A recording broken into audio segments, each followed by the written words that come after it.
Assalamualaikum warahmatullahi wabarakatuh.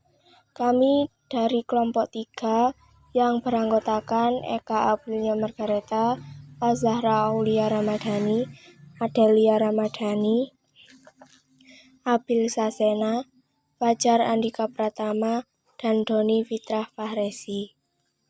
Pada video pembelajaran kali ini, kami akan membahas materi kelas 9 bab 8, yaitu partikel penyusun benda dan makhluk hidup. Yang pertama adalah partikel dalam benda dan makhluk hidup. Partikel adalah bagian terkecil dari suatu materi yang masih mempunyai sifat materi itu. Partikel dapat berbentuk atom, molekul, dan ion. Atom adalah bagian terkecil dari suatu unsur yang masih memiliki sifat unsur tersebut. Atom-atom dapat berkaitan satu sama lain membentuk molekul. Molekul merupakan gabungan antara dua atau lebih atom-atom melalui ikatan kimia menjadi suatu struktur tertentu. Misalnya, rambut tersusun dari molekul-molekul yang mengandung unsur karbon, hidrogen, nitrogen, dan sulfur. Sedangkan tulang mengandung kalsium, fosfor, dan oksigen. Ukuran molekul sangat kecil sehingga tidak dapat diamati dengan mata telanjang dan bahkan tidak dapat diamati dengan mikroskop biasa. Selain disusun oleh molekul yang berbeda, sifat-sifat suatu materi yang berbeda juga dapat disebabkan oleh perbedaan susunan molekul-molekul dalam materi itu. Misalnya kita ambil contoh kayu yang dibuat pensil dan pati dalam umbi kentang. Umbi kentang adalah umbi ketela pohon, talas, dan baras. Mengandung pati atau amilum yang dapat kita makan dan merupakan sumber energi bagi tubuh. Pati disusun oleh molekul-molekul yang berantai panjang. Rantai panjang tersebut disusun oleh unit-unit molekul yang lebih sederhana yang disebut glukosa. Antara molekul glukosa yang satu dengan yang lainnya dihubungkan oleh ikatan glikosida. Ikatan glikosida adalah ikatan kimia yang terjadi antara molekul monosakarida atau gula sederhana. Molekul glukosa yang menyusun amilum tersusun dari atom C, H, dan O dengan perbandingan tertentu. Selulosa dan amilum mempunyai molekul penyusun sama, yaitu glukosa. Tetapi jenis ikatan yang menghubungkan antara molekul glukosanya berbeda. Selulosa merupakan zat yang keras dan jika dimakan oleh manusia tidak dapat dicerna oleh tubuh. Sementara itu, amilum dapat dicerna dan digunakan sebagai bahan makanan. Yang kedua adalah atom dan partikel penyusunnya. Partikel subatom. Molekul air terdiri atas 2 atom hidrogen dan 1 atom oksigen. Walaupun atom merupakan unit terkecil penyusun molekul, materi yang sudah sangat kecil ini ternyata tersusun atas bagian yang lebih kecil lagi yang disebut partikel subatom. Perhatikan warna lampu pada gambar.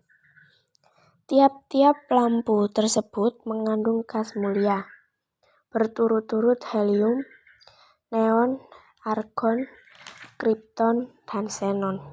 Lampu-lampu tersebut mengeluarkan cahaya yang berwarna-warni setelah dialiri arus listrik. Gas-gas yang dilewati oleh aliran listrik tersebut berpendar sehingga menghasilkan cahaya yang berwarna-warni. Cahaya itu muncul karena adanya loncatan elektron-elektron yang terdapat di dalam atom-atom gas. Contoh lainnya adalah kembang api. Atom tersusun atas partikel-partikel penyusun atom atau partikel subatom, yaitu neon, proton, dan elektron. Neutron dan proton membentuk inti atom. Elektron menempati kulit-kulit atom yang ada di sekitar inti atom. Elektron-elektron tersebut bergerak mengelilingi inti dengan kecepatan tinggi membentuk awan elektron. Elektron dan proton merupakan partikel subatom yang mempunyai muatan berlawanan, sedangkan neutron tidak bermuatan. Elektron memiliki muatan negatif, sedangkan proton memiliki muatan positif. Teori atom yang paling baru adalah teori atom mekanika gelombang. Jumlah elektron dan jumlah proton dalam suatu atom tidak sama. Atom tersebut akan bermuatan atau menjadi ion. Proses pembentukan ion disebut ionisasi. Kedua, nomor atom dan nomor massa.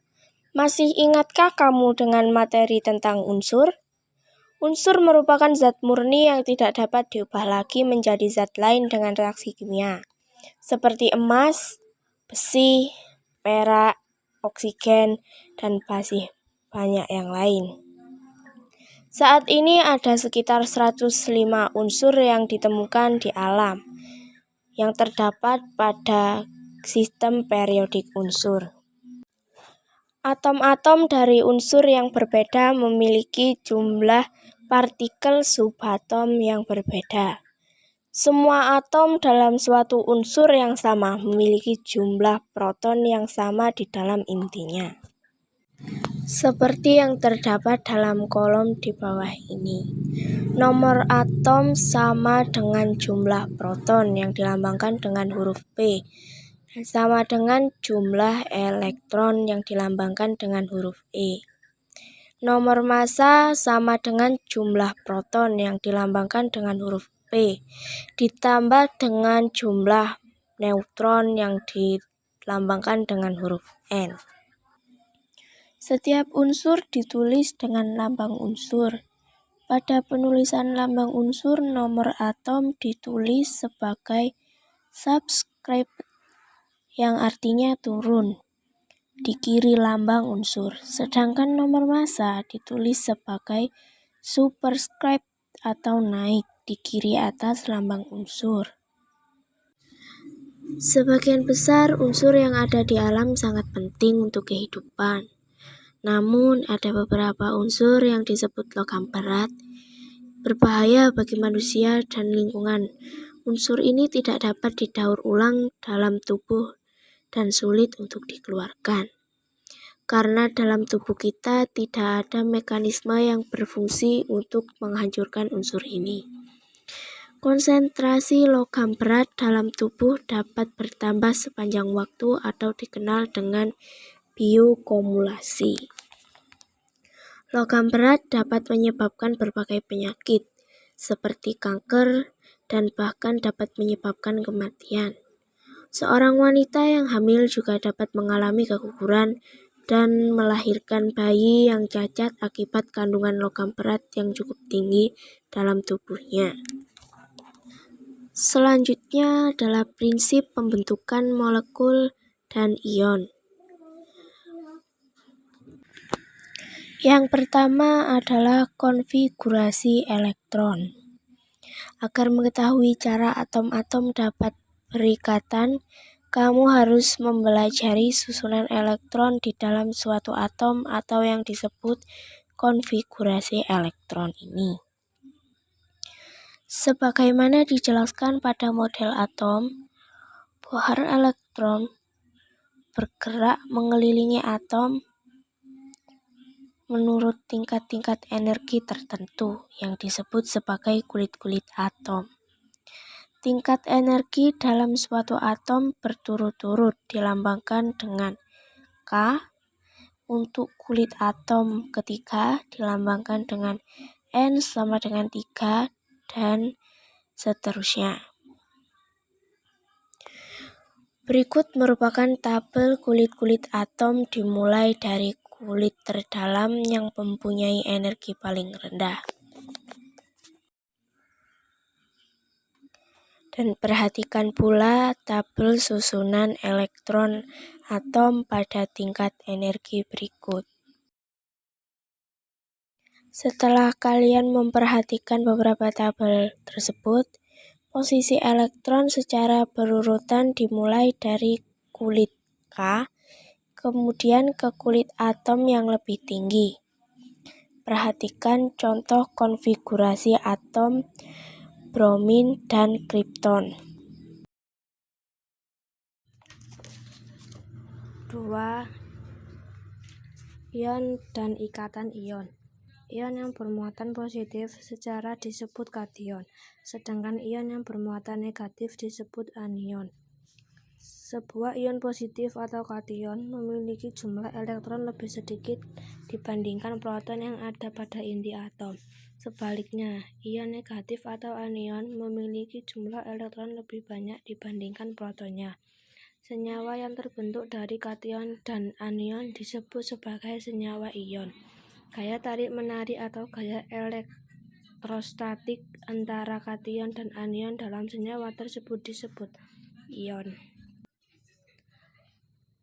Pada NaCl, kation dan anion tersusun selang-seling secara teratur sedemikian rupa seperti pada gambar di samping.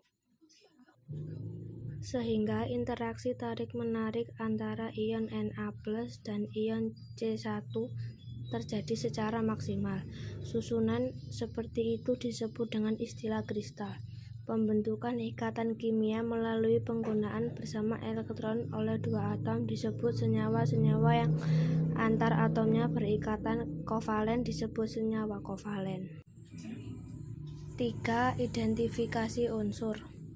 Warna khas yang dihasilkan oleh unsur pada keadaan terbakar dapat digunakan untuk mengetahui keberadaan suatu unsur dalam suatu materi secara kualitatif. Prinsip tersebut digunakan untuk mengidentifikasi suatu unsur secara kualitatif dalam suatu bahan-bahan dan disebut sebagai uji nyala. Contoh uji nyala beberapa unsur seperti gambar di samping. Hanya saja tidak semua unsur memiliki warna yang khas. Oleh sebab itu, uji nyala hanya digunakan untuk mengetahui kandungan beberapa unit tertentu. 1. Sifat fisika. A. Kerapatan, densitas atau massa jenis. Kerapatan adalah massa zat dalam suatu volume tertentu. Satuan kerapatan adalah kilometer per meter kubik atau gram per mililiter. Misalnya udara memiliki kerapatan 1205 kg per meter kubik, sedangkan gas asetilena atau gas karbit C2H2 memiliki kerapatan 1092 kg per meter kubik. Jika dibandingkan, massa jenis gas asetilena lebih kecil daripada massa jenis udara. Pada dasarnya, perbedaan ini disebabkan karena perbedaan massa atom partikel penyusun zat. Massa jenis gas asetilena lebih kecil dari udara, sehingga gas asetilena banyak dimanfaatkan untuk mengisi balon agar balon dapat terbang di udara. B. Kekerasan. Kekerasan merupakan ukuran untuk menentukan keras atau lunaknya suatu zat. Kekerasan diukur dengan skala Mohs menggunakan alat yang disebut sklerometer. Semakin besar skala Mohs suatu zat, semakin keras pula zat tersebut. Perhatikan tabel kekerasan beberapa zat dan mineral. C. Elastisitas. Pada getaran yang umumnya ada di kendaraan bermotor atau sering disebut sebagai shock absorber atau shock, ketika kamu mengendarai sepeda motor, kemudian melewati lubang di jalan, shock sepeda motormu akan semakin merapat atau berubah bentuk dari kondisi awal. Setelah itu, shock akan kembali ke keadaan semula. Kemampuan ini dikenal dengan elastisitas. Elastisitas merupakan kemampuan suatu benda untuk mempertahankan diri ketika terkena tarikan atau dorongan, atau disebut juga dengan gaya tersebut dihilangkan. Skok kendaraan umumnya terbuat dari bahan baja. Dipilih baja karena memiliki elastisitas yang tinggi. Oleh karena itu, ketika skok diberi tarikan atau dorongan akibat melewati jalanan yang berlubang, skok dapat dengan mudah kembali ke ukuran dan bentuk awal. Kemampuan ini disebabkan baja memiliki kisi-kisi atau pola geometris susunan atom yang unik. Pada geometri susunan atom ini akan mengalami perubahan ukuran ketika diberi gaya. Ketika gaya dihilangkan, pola geometris susunan atom akan kembali ke dalam semula. Setiap zat memiliki elastisitas tertentu. Zat seperti es batu, kayu, dan gelas memiliki elastisitas yang rendah. Oleh karena itu, zat tersebut akan mengalami kerusakan bentuk ketika diberikan gaya yang besar. Karat memiliki elastisitas yang lebih tinggi dibandingkan dengan elastisitas es batu, kayu, dan gelas. D. Daya hantar. Daya hantar adalah kemampuan suatu zat untuk menghantarkan panas atau listrik. Benda-benda dapat dibedakan menjadi konduktor, isolator, dan semikonduktor, yaitu bahan yang terbuat dari zat yang mampu menghantarkan elektron dengan mudah, misalnya besi, tembaga, emas, dan perak. Sebaliknya, zat yang memiliki kemampuan rendah dalam menghantarkan elektron seperti plastik dan kayu digunakan sebagai bahan isolator. Bahan semikonduktor adalah bahan yang jika berada pada suhu rendah bersifat sebagai isolator dan pada suhu tinggi bersifat sebagai konduktor. Contohnya silikon dan germanium. Bahan semikonduktor banyak digunakan sebagai komponen dalam alat elektronik, misalnya integrated circuit (IC) atau prosesor komputer. E. Kemagnetan. Kemampuan suatu zat untuk dapat dipengaruhi oleh medan magnet disebut dengan sifat kemagnetan. Sifat kemagnetan dibedakan menjadi 3, yaitu ferromagnetik, paramagnetik, dan diamagnetik. Benda-benda yang dapat ditarik kuat oleh magnet digolongkan pada kelompok ferromagnetik, misalnya besi, baja, korbat, dan nikel. Benda-benda yang ditarik lemah oleh magnet digolongkan pada kelompok paramagnetik, misalnya magnesium, molybdenum, dan tritium. Benda-benda yang tidak ditarik oleh magnet termasuk kelompok diamagnetik, misalnya perak, emas, tembaga, dan bismut. F. Viskositas atau kekentalan. Viskositas adalah ukuran kekentalan fluida atau zat cair dan gas yang menyatakan besar kecilnya gesekan di dalam fluida. Semakin besar viskositas suatu fluida, maka semakin sulit suatu fluida mengalir dan semakin sulit suatu benda bergerak di dalam fluida tersebut. Di dalam zat cair, viskositas dihasilkan oleh gaya kohesi atau gaya tarik-menarik antara molekul-molekul zat cair. Sementara pada gas, viskositas timbul sebagai akibat tumbukan antara molekul-molekul gas. Contoh fluida yang memiliki viskositas tinggi adalah madu dan oli. Air merupakan contoh zat yang memiliki viskositas rendah. G.didih adalah suatu zat cair mulai berubah menjadi uap pada tekanan tertentu. Zat cair dapat berubah menjadi uap karena tekanan uap lebih besar dari tekanan luar yang menahan zat cair. Misalnya, air pada suhu 100 derajat Celcius akan berubah menjadi uap. Ini berarti air memiliki titik didih sebesar 100 derajat Celcius. H. Titik beku. Titik beku merupakan suhu pada tekanan tertentu saat zat cair mulai berubah menjadi padat ketika suhu suatu zat diturunkan. I. Titik leleh. Titik leleh adalah suhu pada tekanan tertentu saat zat mulai berubah menjadi cair. 2. Sifat kimia. Sifat kimia adalah sifat yang tampak pada suatu zat ketika zat tersebut mengalami perubahan atau reaksi menjadi zat lain. Sifat kimia menunjukkan mekanisme suatu zat berubah atau bereaksi menjadi zat lain. Beberapa sifat kimia suatu zat adalah sebagai berikut. A. Kestabilan. Kestabilan adalah kemampuan suatu zat untuk mempertahankan diri dari perubahan atau dekomposisi di lingkungan alamiahnya atau ketika terkena udara, panas, cahaya, tekanan, kondisi alam lain, atau akibat adanya reaksi alami yang dapat terjadi pada zat tersebut. Kestabilan juga dapat didefinisikan sebagai mudah tidaknya suatu zat atau bahan rusak. Big Reaktifan, tahukah kamu tentang karbit? Karbit adalah suatu senyawa kimia dengan rumus CaC2. Karbit memiliki wujud padat, seperti batu berwarna keabu-abuan dan biasa digunakan untuk mempercepat pematangan buah. Karbit juga banyak digunakan dalam industri las karbit.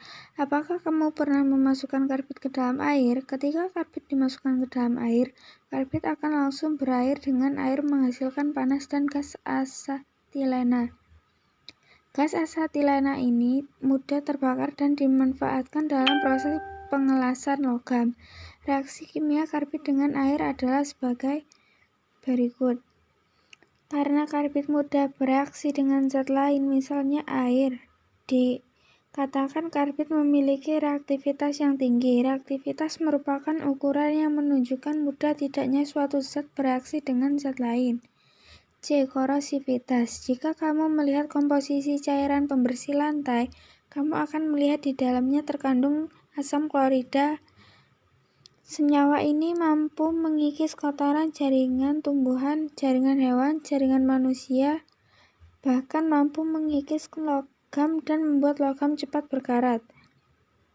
Dengan sifatnya yang demikian, asam klorida disebut memiliki korosivitas yang tinggi.